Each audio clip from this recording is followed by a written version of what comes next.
Hey y'all, good morning, good afternoon, good evening, good midnight hour. Well, night and midnight hour. How are you? I hope you had a wonderful Christmas celebration because that's exactly what it was. I did. I did rest and I did have some time with family and friends. Um, but it was really, really wonderful. Um, but welcome back. My name is Tamika Collins, and this here is my YouTube page. And on these episodes, we are reading the Bible from beginning to the end, from Genesis to Revelation. And we are in Deuteronomy, the 29th chapter. 29, y'all. All right, so we recap, so we'll know what we're talking about coming up here. So I said it was Christmas time yesterday, so Merry Christmas. I tried to load a video yesterday, but my thing was saying that I needed to take off some space, and I do need to take off some stuff. But chapter 27 was talking about the consequences of obedience and disobedience, and chapter 28 talked about the blessings of obedience, and now we are in chapter 29 with some good stuff in 28 and 29. 27 and 28. It was kind of heavy. All right, so we're in 29. And let's see, I'll try to read 29 and 30. Because we only got 33 chapters in this, so we only got these few to go. All right, so 29 says, "These are the terms of the covenant of the Lord your God. Your Lord commanded Moses to make with the Israelites while they were in the land of Moab, in addition to the covenant he made with them at Mount Sinai." Moses reviews the covenant. Moses summoned all the Israelites and said to them, "You have seen with your own eyes everything the Lord did in the land of Egypt to Pharaoh and to all his servants and to his whole country. All the great tests of the strength and miraculous signs and amazing wonders. But to this day, the Lord has not given you minds that understand, nor eyes that see, nor ears that hear. For 40 years I led you through the wilderness, yet your clothes and sandals did not wear out. You ate no bread and drank no wine or alcoholic drink, but he provided for you so you would know that he is the Lord your God." I like how, things come back into remembrance too, just reminding where he has brought you from. And the song that just came into my head was "See What the Lord Has Done. See What the Lord Has Done." I love it. When we came here, King Sion of Heshbon and King Og of Bashan came out to fight against us, but we defeated them. We took their land and gave it to the tribes of Reuben and Gad and to the half tribe of Manasseh as their grant of land. Therefore, obey the terms of this covenant so that you will prosper in everything you do. All of you, tribal leaders, elders, officers, all the men of Israel are standing today in the presence of the Lord your God. Your little ones and your wives are with you, as well as your foreigners living among you, who chop your wood and carry your water. You are standing here today to enter into the covenant of the Lord your God. The Lord is making you this covenant, including the curses. By entering into the covenant today, he will establish you as his people and confirm that he is your God, just as he promised you and he swore to your ancestors Abraham, Isaac, and Jacob. But you are not the only ones with whom I am making this covenant with its curses. I am making this covenant both with you who stand here today in the presence of your Lord God, and also with the future generations who are not standing here today. You remember how you lived in the land of Egypt and how we traveled through the lands of the enemy nations as we left.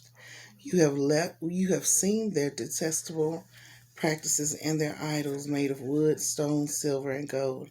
I am making this covenant with you so that no one among you, no man, woman, clan, or tribe will turn away from the Lord your God to worship these gods of other nations, and so that no root among you bears bitter and poisonous fruit. Those who hear the warnings of this curse should not congratulate themselves, thinking, I am safe even though I am following the desires of my own stubborn heart. This would lead them into utter ruin.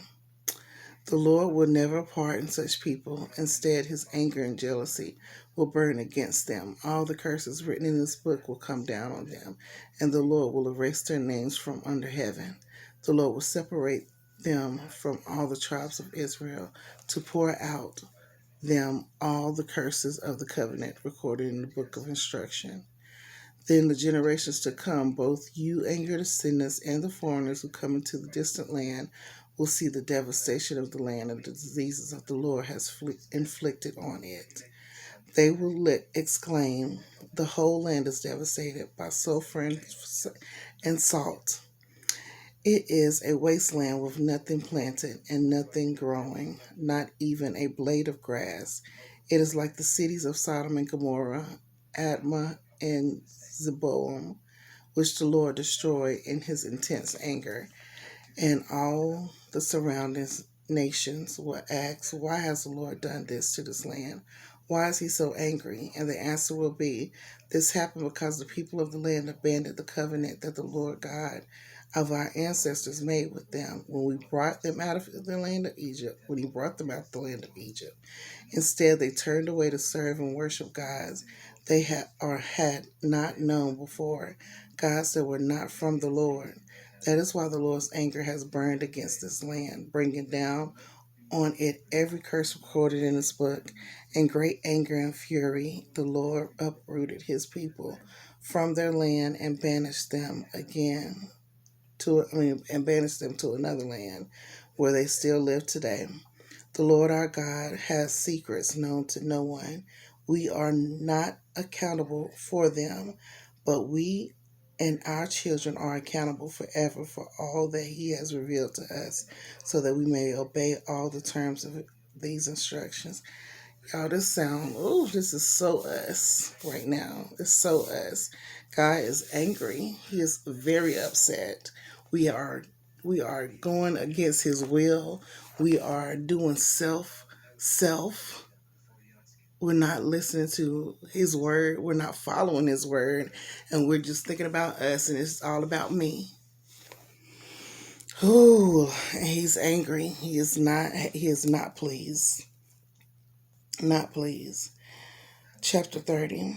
In the future, when you experience all these blessings and curses I have listed to you for you, and when you are living among the nations to which the Lord your God has exiled you, take to heart all instructions. If at that time you and your children return to the Lord your God, and if you obey your with all your heart, all your soul, all the commands I have given you today, then the Lord your God will restore your fortunes.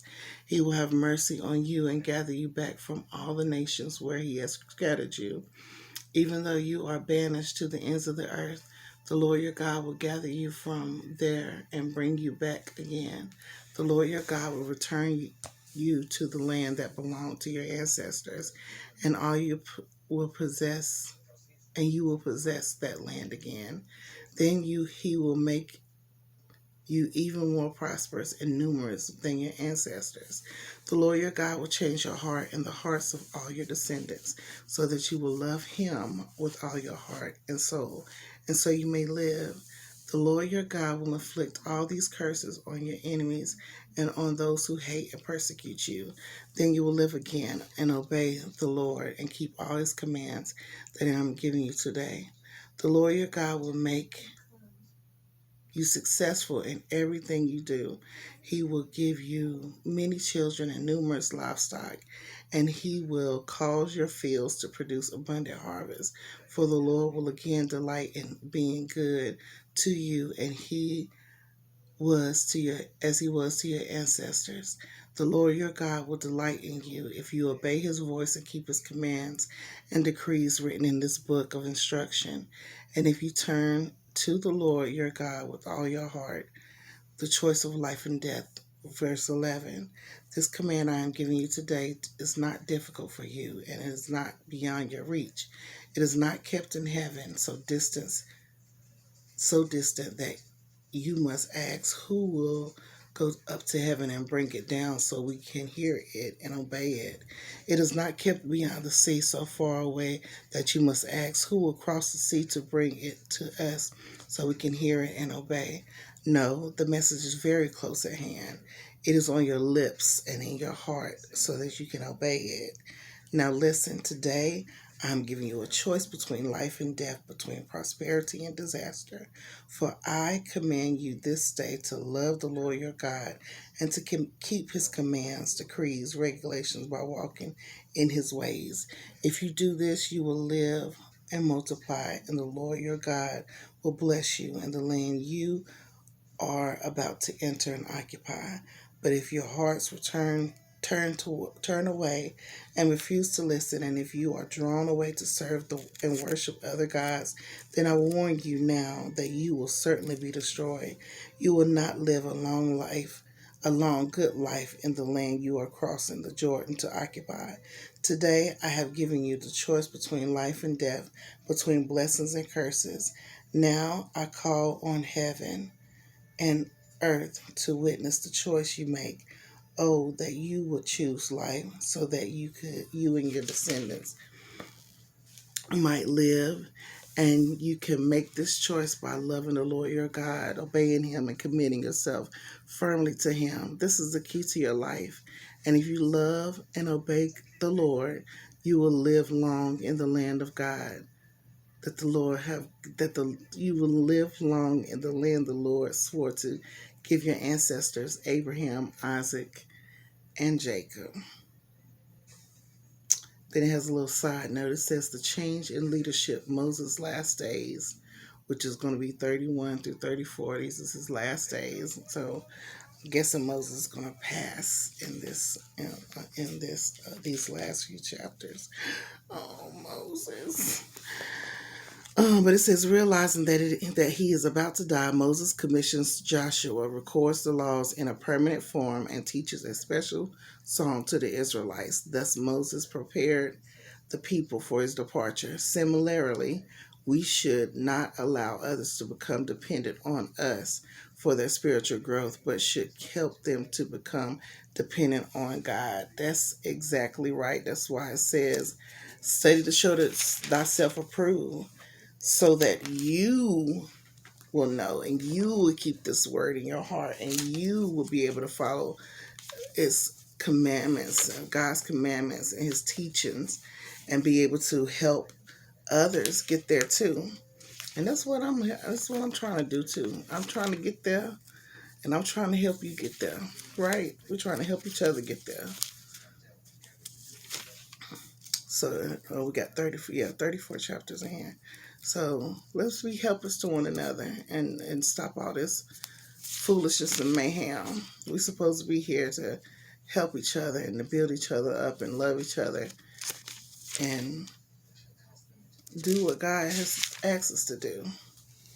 And that's to spread his word, his good news. That's to spread his good news so that we may live life and life more abundantly, and not just here, but in heaven. We keep forgetting that there's somewhere to go after here, and you only got two places to go, heaven or hell. And if you don't want to follow his instructions, down here, it's just like mom and daddy telling you, if you don't want to live by my rules, then you can get out. It's that simple. So where you want to go, where you want to be, I know where I want to go. I know where I want to be, and I want to see you there. I want to eat with you. I want to break bread with you. Have fun, cut up, you know? So thank you so much for rocking with me. I hope you're having a wonderful time reading and getting this understanding and asking God to come into your heart and give you his love, his light, his understanding, his wisdom, his way. I love you so much. There's nothing you can do about it. And I will see you again on the next episode.